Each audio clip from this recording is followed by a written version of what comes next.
Aries.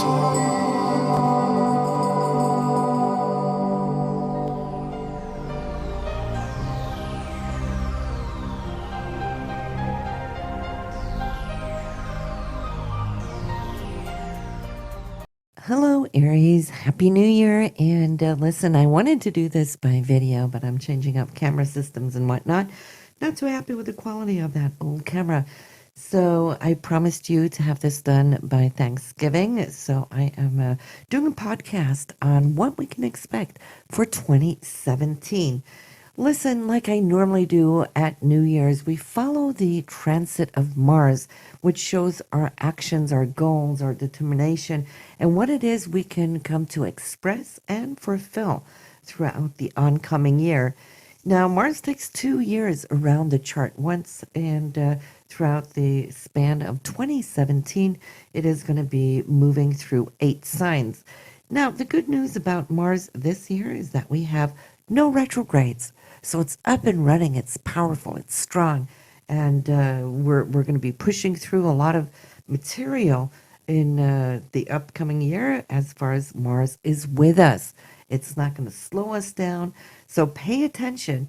And I will start off here right now with Mars January 1st is conjuncting Neptune. Now, Mars being that passion and that drive, Neptune being your hopes, dreams, and visions, right?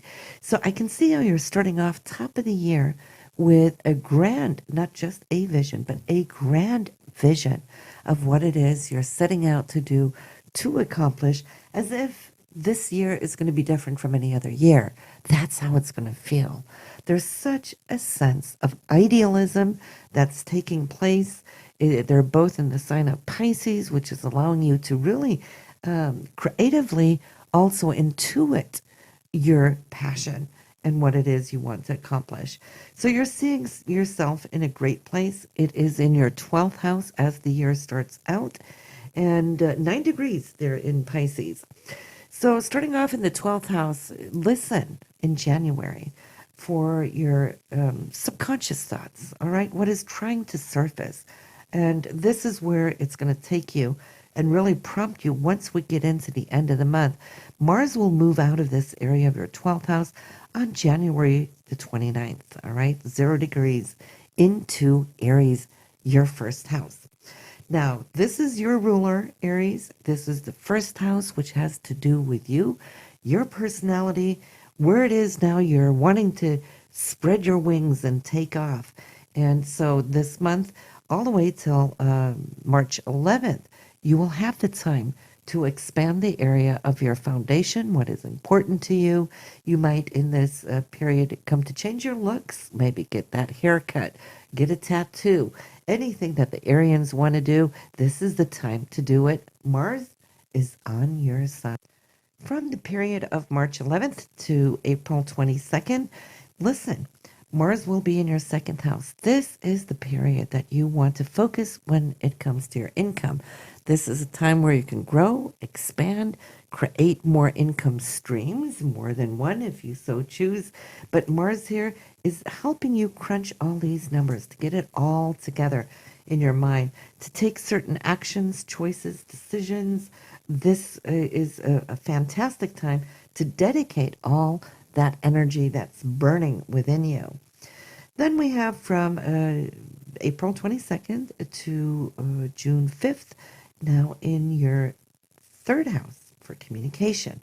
This is a time if you want to travel, great time to do so, especially those short distance road trips and so forth, or just visiting the neighboring city, or also having people come visit you. It's a time for communication, interaction with siblings, brothers and sisters, your closer community, and also if you're needing to give any presentations, talks, or so forth, this would be the time to do it. Mars will be on its best for the next 2 years in order to shape up this area of your chart.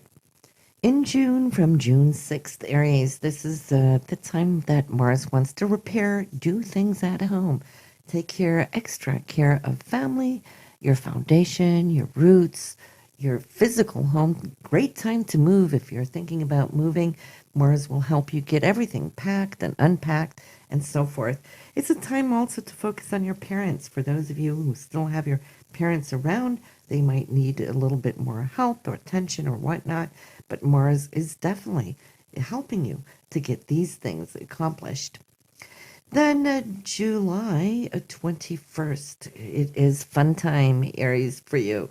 This is the fifth house, Mars, where it's just wanting to relax, hang back, do all those things you love to do, your hobbies, leisure things, vacation time.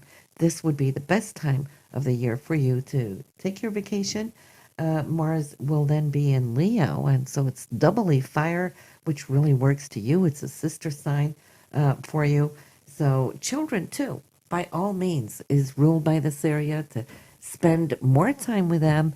And also, if you have any creative businesses or hobbies and so forth, Mars can accomplish very much within these short few weeks that it will be residing here. Then September 6th, Mars will be moving into your sixth house of day-to-day routines, organizing things. It's also considered work, so your coworkers, not necessarily your career, but your coworkers, how you interact with them, they may become that much more important within this time frame, and that will last until October 23rd. Then Mars is really going to take a deeper look at what's going on in your relationship. Everything that is good will be even more so empowered by Mars's tour here. If there are things that are needing to be discussed or brought up or worked through, well, Mars will see to it that these things will be addressed as well. And this brings us into the end of the year. Mars really digging deep emotionally, spiritually, but also looking at shared resources in the eighth house here of Scorpio. It will move out of 2017 at 16 degrees there, Scorpio. So we're going to start 2018 in this area as well as we leave it. So you can see Mars is not really touching upon education much this year. It's not really touching upon your career or also social acquaintances and so forth. That is where next year is going to start off. You're working on those first 8 houses of your chart, a little bit there of your 12th house as well. So that is going to be your main focuses. We're going to talk a little bit about the retrogrades that we do have. We got several of them this year. Now, we do know that we don't have any retrogrades of Mars, which is good, meaning that we're going to accomplish a lot here in 2017. But let's start out. I hope you have pen or paper. If not, I'd say pause it right now. Get your pen and paper and write down these dates. Starting off with Mercury. It is until January 8th retrograde, and that's the retrograde that started there in December of 2016. But the first retrograde of 2017, which will start up, is April 10th through May 4th. Now, for you in this area, it will show up between your second house and go back into that of your first house. This is giving you 3 weeks extra extended time to focus on personal growth, on your financial situations, to tweak whatever needs to be tweaked, and then it will be moving forward again and pass through the entire second house again there towards the end of May. So great time for you to look at anything of financial matters. Then August 13th through September 5th, 11 degrees Virgo is when Mercury will turn retrograde, which is your sixth house. So, and it will retrograde into 28 degrees of Leo in your fifth house. So we have you using some time to figure out how to organize, strategize certain things in your day-to-day routine, but also your work, how you're working. Are you working too much? Do you need to work more? That kind of thing. And then it's dipping into the fifth house again, which may have to do with children. Maybe they're going to be needing more of your attention and so forth, and streamlining things for them. That's August 13th to September 5th. The last of Mercury retrogrades for this year will be December 3rd through December 23rd. So that's smack through the holiday seasons when we are practically busy as is, right? And now we're going to have to deal with it. It will retrograde 29 degrees in Sagittarius and all the way back to 13 degrees. For you, this will be in the ninth house, Aries. And so expect delays when traveling. Ninth house typically is long distance travel. So you might find yourself traveling to visit family out of town, even out of country, perhaps. Ninth house also has to do with anything that has to do with visas, green cards, education, lawsuits, and so forth. So expect some delays or some twists and turns. Maybe you need to refocus and go into detail or tweak some of these situations so they can become that much more now solid as we move forward into 2018. The retrograde of Venus this year will be between March 4th and April 15th. It will retrograde 13 degrees in Aries back to 26 degrees there of Pisces. So if you're thinking to have anything done, plastic surgeries, haircuts, anything there that has to do with your looks, right? Well, we want to be somewhat careful with it. I wouldn't go get any lip fillers, that kind of thing at this time. It could just turn out rather funky, all right? Venus rules beauty. It rules everything that has to do with how we look, express ourselves. It's also fashion, clothes, that kind of thing. It's not the best time to go and shop or buy anything new, as you might just end up finding out that you didn't need it or didn't like it anyway, and then having to go return it. So lay low here for anything new, but it is a time to look at your relationships or how you're feeling about a relationship. Venus rules love and romance, and so here you might just find yourself dipping into exactly how you feel about your partner. And what is good is great. What isn't good, well, you might address that. This is a time to work over our spiritual, inner, emotional feelings. Great time to do so. When we look within, that is when we typically find our answers. Jumping to Mars, as mentioned, no retrograde, so we're going straight to Jupiter. Jupiter will retrograde this year. Here, February 6th, straight through June 10th. So we have a few months. It will retrograde 23 degrees in Libra back to 13 degrees in Libra. This happens to be your seventh house for love and relationships, any kind of partnerships that you may have. Aries, people you work with closely one-on-one. Now, where Jupiter likes to expand and grow new areas, bringing things up to new and higher levels, well, when Jupiter retrogrades, it's not the worst planet to have retrograde because she's still positive. However, though, she's wanting you to look over what contractual agreements that you might have in a business partnership. I wouldn't sign anything until she goes direct again there after June 10th. Anything you need to do structurally in a working relationship, get that done before February 6th. I'd say focus and get it done there sometime in January so you don't come up towards that deadline, and then just allow yourself to cruise between February 6th to June 10th and meditate. Go with your higher mind. Look at what you have accomplished in your relationship, whether it's your marriage or your live-in situation with your boyfriend, girlfriend, or any kind of business partnerships. It's a time to attain that higher perspective, to look at it from a higher dimension. And then we get the overall picture of what needs to be done, how we can tweak it so that when we get to June, we can start expanding and growing again new levels, or also polishing new facets of that inner diamond, right?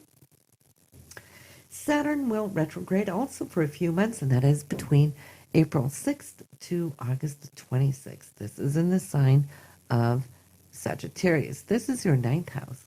Anything going on that has to do with legalities, documents, lawsuits, visas, green cards, education, publishing, and so forth, traveling, foreign people, places, and so forth can slow down.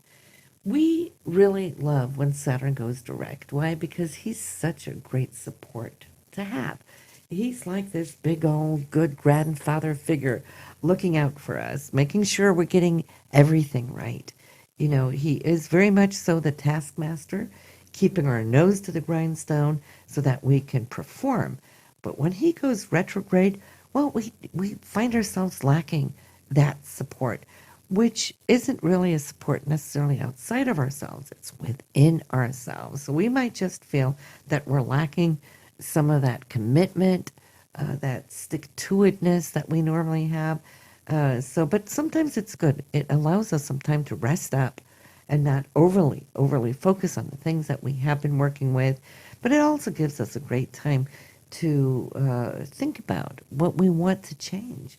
This is the time to do so, not necessarily start new things, which we typically don't want to do under a retrograde, but allows us to change and look at details and be ready to move forward again once we hit there August 26th. Great time, guys, to look at that.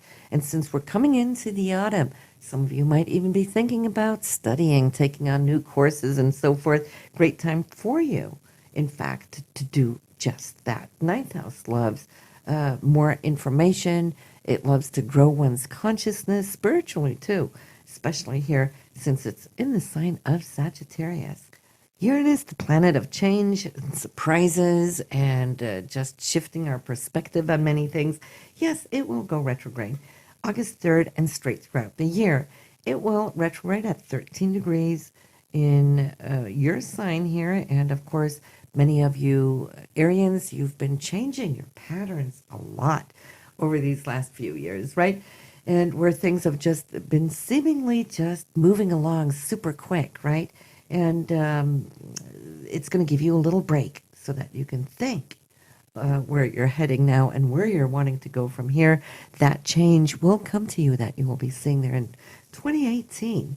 But Pluto now, yes, we're looking at this last planet of retrogrades, which will be from April 4th and all the way through September 29th. So typically, these outer planets, they move so slowly, so the retrogrades, they last for a long time. Nearly like half a year out of the year is in retrograde stage. So we have that 90 degrees there in Capricorn. This is your career area. So I'd like to say, until you get to April, you will have January, February, March to really focus on where you're heading and do begin whatever it is you're needing to start up on prior to it. Because once we come to April, there's not much taking place as far as transformation before the autumn, right? And so that can feel like a long haul. It's not necessarily bad, but you might just feel like you're plateauing. There's not a whole lot of expansion taking place for you.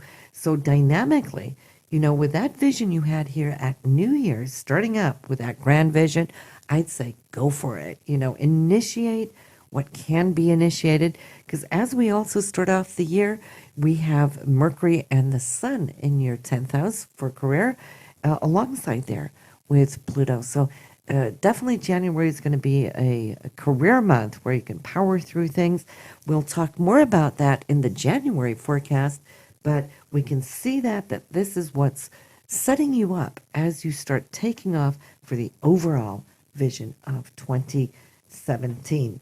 We got a couple of eclipses. We can talk more about that as the year proceeds, but there's one in specific that they're already talking about, and that is the total solar eclipse of August 21st, 2017, and can be seen over most parts of the U.S. So more on that too when we get into 2017, but that should be an awesome one. So listen, Aries, this is what I have for you here now, what you can expect, the areas of growth for this year, growth and expansion, the times when to move forward, when to hold back. We always want to pay attention to those retrogrades, right? So now I just want to wish you happy holidays, everyone. Thank you for liking, sharing, and following here in 2016. And I will see you again here for the January forecasts.